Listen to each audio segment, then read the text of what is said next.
Hello, everybody. My name is Josh Jacob. Welcome once again to our webcast on behalf of Surrey Total Health.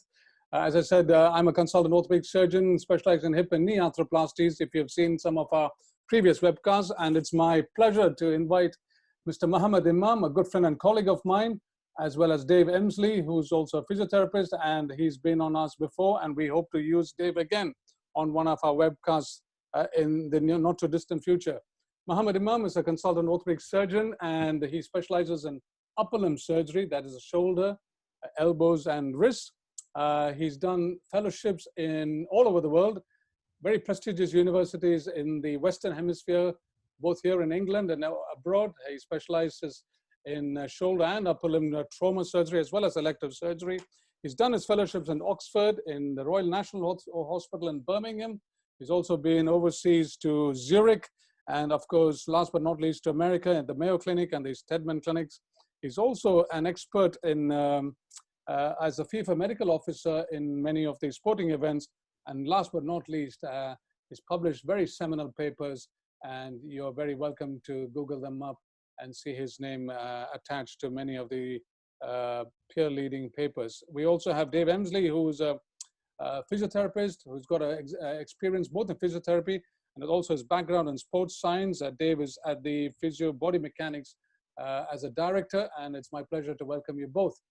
Mohamed, in the light of the COVID pandemic, as we know, this virus has a particular affectation to the older generation, and you would recognize that from your clients that visit you in the NHS as well as in the private sector. The majority of them do come up with problems in their shoulder, particularly the rotator cuff, which is such an integral part to the integrity of the shoulder. What advice would you have to give to them? So thank you, Josh, for this important question. Cuff tear is a common cause of pain and disability among adults. Each year, more than 7 million of patients would visit their doctors worldwide because of rotator cuff problem.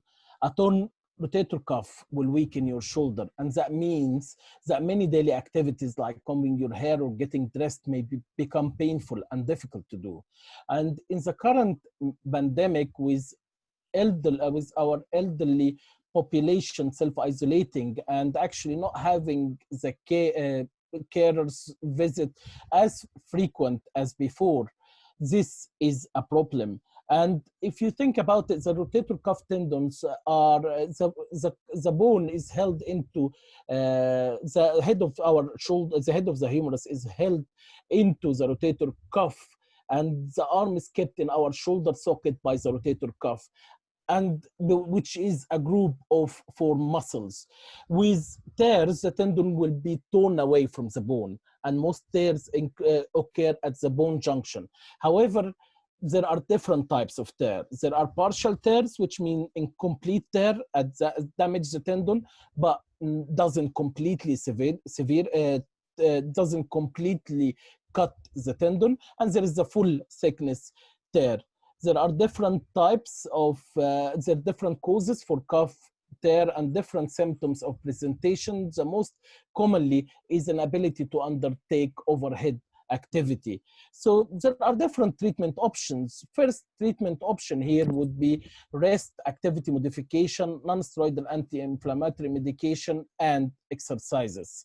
And there is, of course, surgery, which we do not undertake because of the current circumstances.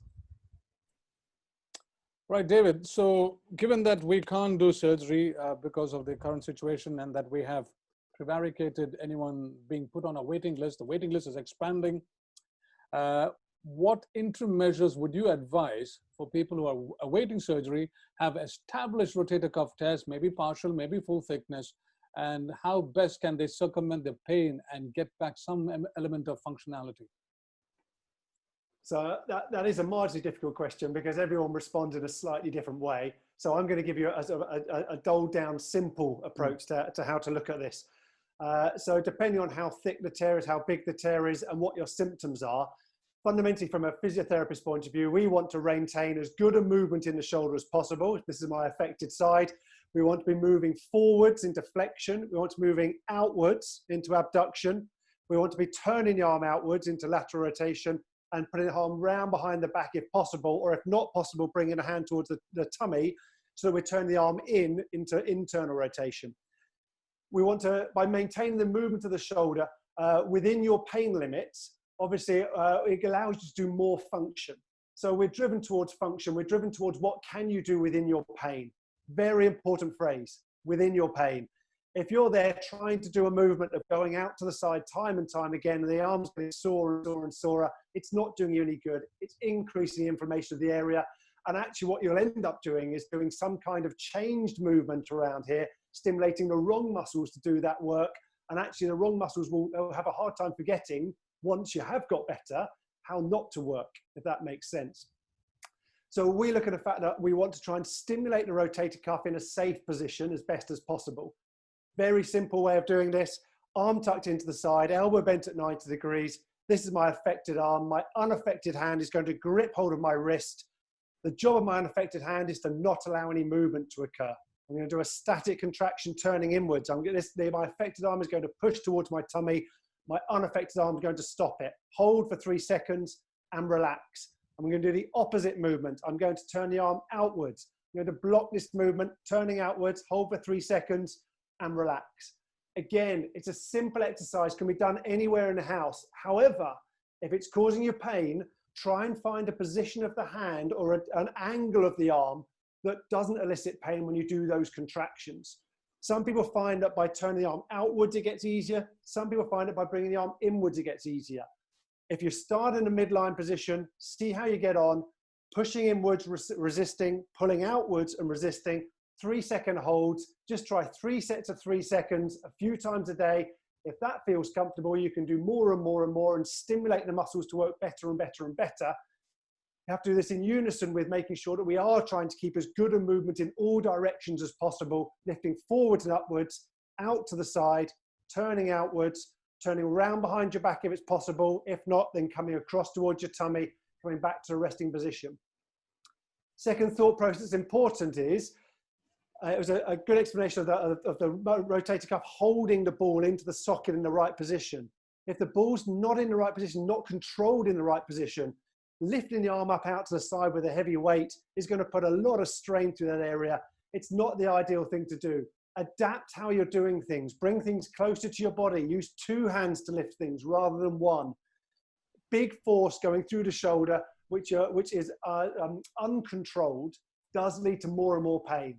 So look after the shoulder, rest it if it needs rest. We're going to try and maintain the movement in it as best as possible in a forward direction, out to the side, turning out and turning in. And we're going to try and stimulate the muscles to work.